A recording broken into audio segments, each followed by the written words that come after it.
नमस्कार, स्वागत है आपका झारखंड समाचार में। चलिए जानते हैं आज की झारखंड की अब तक की सबसे बड़ी और महत्वपूर्ण खबरों के बारे में। सभी खबरें आपके लिए काम की होने वाली है, पर इससे पहले अगर आप चैनल पर नए हैं तो चैनल को सब्सक्राइब जरूर कर लें। साथ ही वीडियो को एक प्यारा सा लाइक अवश्य कर दीजिएगा। आपका एक लाइक करना ही हमारी मेहनत का फल होता है। तो चलिए शुरुआत करते हैं आज की पहली और बड़ी खबर से।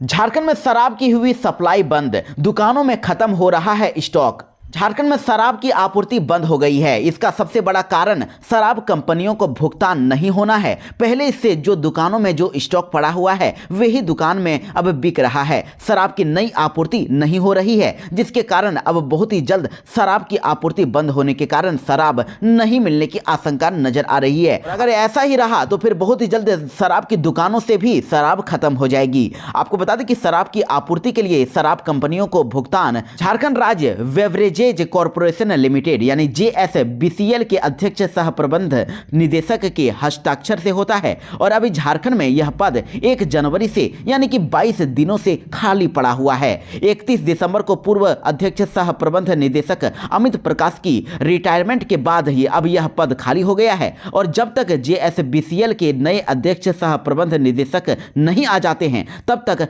शराब कंपनियों को भुगतान नहीं हो सकेगा और तब तक झारखंड में शराब की सप्लाई बंद रहेगी। वहीं आपको बता दें कि एक आंकड़े के अनुसार JSBCL पर शराब कंपनियों का करीब 450 करोड़ से अधिक का बकाया हो गया है और अभी तक इनका भुगतान नहीं हुआ, जिसके कारण इन कंपनियों ने शराब की आपूर्ति रोक दी है। और जल्द ही शराब कंपनियों को भुगतान नहीं किया गया तो शराब की बिक्री प्रभावित होगी और इसका असर राजस्व संग्रहण पर पड़ सकता है। झारखंड में 29,000 शिक्षकों को मिलेगा टैब, हेमंत सरकार ने लिया बड़ा फैसला। झारखंड सरकार ने झारखंड के 29,000 सरकारी शिक्षकों को नए टैब देने का फैसला लिया है। इस टैब में इस बार ना तो मुख्यमंत्री का कोई वीडियो होगा और न ही शिक्षा मंत्री का कोई वीडियो होगा। टैब में सिर्फ झारखंड सरकार का लोगो होगा और इन टैब के माध्यम से शिक्षक अटेंडेंस बना सकेंगे और स्कूलों से संबंधित रिपोर्ट भी विभाग को भेज सकेंगे।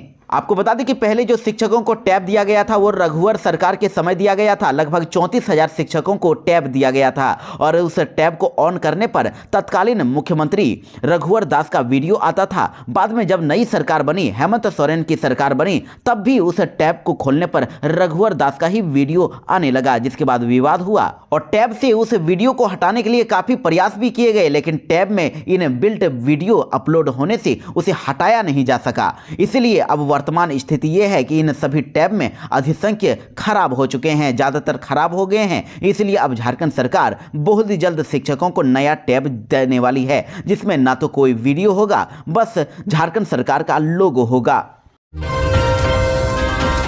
पूजा सिंघल का सस्पेंशन हटने से बीजेपी आई गुस्से में, सीधा राहुल गांधी से मांगा जवाब। जी हां, झारखंड में IAS अधिकारी पूजा सिंघल के निलंबन को हटाए जाने पर यानी कि सस्पेंशन हटने पर भाजपा ने आपत्ति जताई है और भाजपा पार्टी के सांसद रविशंकर ने कांग्रेस पर निशाना साधते हुए पूछा है कि जिस अधिकारी पर इतने गंभीर आरोप हैं उसे जेल से तुरंत आने के बाद बहाल क्यों किया गया। उन्होंने लोकसभा में विपक्ष के नेता राहुल गांधी पर भी निशाना साधा। बीजेपी सांसद रविशंकर प्रसाद ने कहा है कि झारखंड की IAS अधिकारी पूजा सिंघल को भ्रष्टाचार के आरोप में गिरफ्तार किया गया था। उनके CA के पास से 16 करोड़ रुपए बरामद हुए थे और PMLA अधिकारियों ने अब उनके पास से 36 करोड़ रुपए नगद भी बरामद किए थे। वह पिछले 28 महीनों से जेल में थी। दिसंबर में उन्हें जमानत मिल गई और 21 जनवरी को उनका निलंबन भी वापस ले लिया गया और उन्हें अब बहाल कर दिया गया है। उन्होंने कहा कि कांग्रेस भी तो झारखंड सरकार का ही हिस्सा है, तो उन्हें भी जवाब देना होगा कि आखिर ये क्या हो रहा है। मेरा सवाल राहुल गांधी से है जो संविधान को हाथ में लेकर घूमते हैं। हम इसकी निंदा करते हैं और कांग्रेस से जवाब मांगते हैं। यूट्यूबर मनोज दे की कार ने टेम्पो को मारी टक्कर, ड्राइवर की हालत हुई नाजुक। लोग बोले शराब के नशे में था मनोज दे।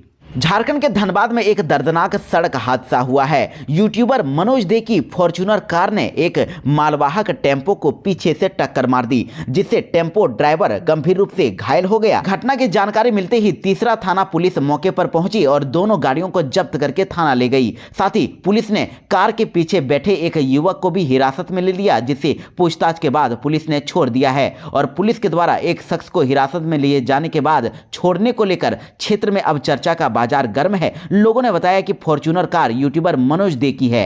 फॉर्च्यूनर कार बहुत ही स्पीड से कुसमाटांड की तरफ से झरिया की ओर जा रही थी। इसी दौरान कार ने टेम्पो को पीछे से टक्कर मार दी, जिससे ड्राइवर घायल हो गया। वहीं कुछ लोगों का यह भी कहना है कि गाड़ी को मनोज दे नहीं चला रहे थे, बल्कि मनोज दे गाड़ी में थे ही नहीं, कोई ड्राइवर गाड़ी को चला रहा था और वो ड्राइवर नशे में धुत भी था।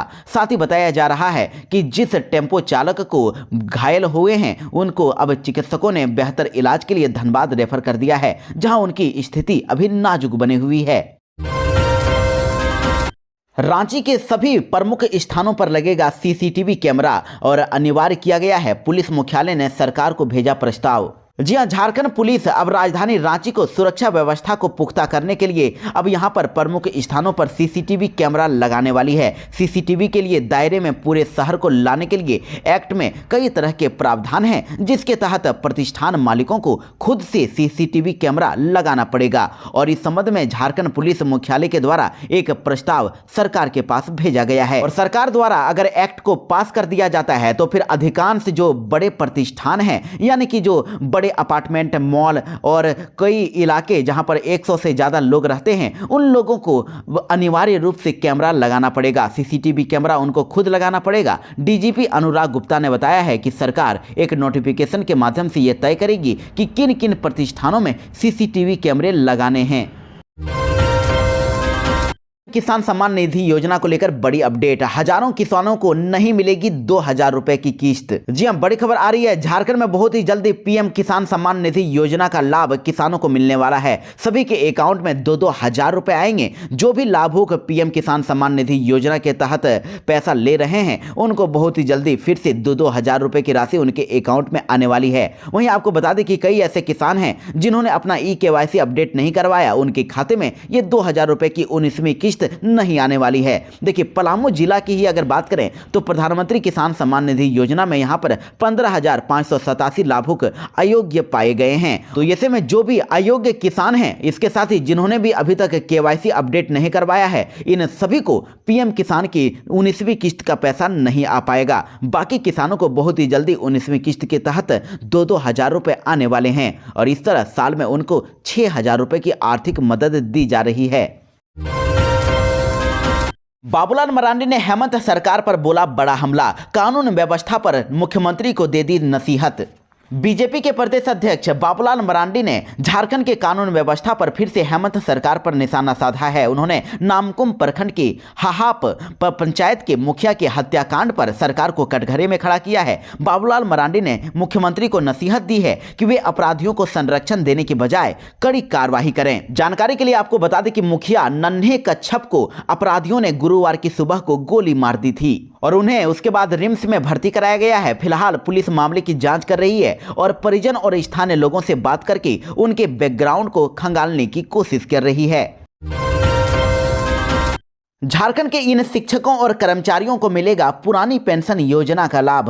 विभाग ने जारी किया एसओपी। जी हां, बड़ी खबर आ रही है। झारखंड के 836 गैर सरकारी सामान्य सहायता प्राप्त प्रारंभिक विद्यालयों और 134 गैर सरकारी सहायता प्राप्त अल्पसंख्यक माध्यमिक विद्यालयों के शिक्षकों और कर्मचारियों को अब पुरानी पेंशन योजना का लाभ मिलेगा। इसे लेकर उन्हें शपथ पत्र देना होगा और शिक्षा विभाग ने इन विद्यालयों के शिक्षकों और साथ ही कर्मचारियों को पुरानी पेंशन योजना का लाभ देने को लेकर एसओपी भी जारी कर दिया है। इनके लिए बहुत बड़ी खुशखबरी है।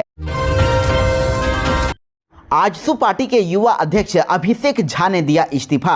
जी हां, बड़ी खबर आ रही है। युवा आजसू पार्टी के पूर्व सदस्य अभिषेक झा ने अपने सदस्य पद से इस्तीफा दे दिया है। अपने लगभग 9 सालों की लंबी यात्रा के बाद आजसू पार्टी के पूर्व जिला सह प्रभारी अभिषेक झा ने अपने पद से इस्तीफा दे दिया। उन्होंने कहा कि आजसू मेरे लिए केवल एक संगठन नहीं बल्कि वह जमीन रही जिसने मेरे सपनों को आकार दिया।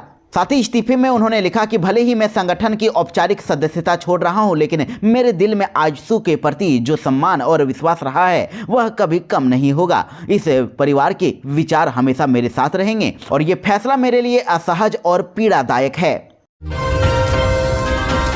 झारखंड मौसम विभाग से बड़ी खबर। झारखंड में 2 दिन होगी भारी बारिश है, 4 डिग्री नीचे जाएगा तापमान। जी हाँ, झारखंड मौसम विभाग से बड़ी खबर आ रही है। झारखंड में टेम्परेचर में 4 डिग्री सेल्सियस तक की गिरावट का अनुमान लगाया गया है, यानी कि अभी और भी ज़्यादा ठंड बढ़ने वाली है। देखिए, आज झारखंड के मौसम में बदलाव के होने की संभावना है, लेकिन उसके बाद देखिए 25 और 26 जनवरी को पूरे झारखंड के कई जिलों में बादल छाए रहेंगे और इस दौरान कुछ इलाकों में हल्की बारिश भी देखने को मिल सकती है। और मौसम विभाग ने झारखंड के मौसम को लेकर नया अपडेट जारी किया है।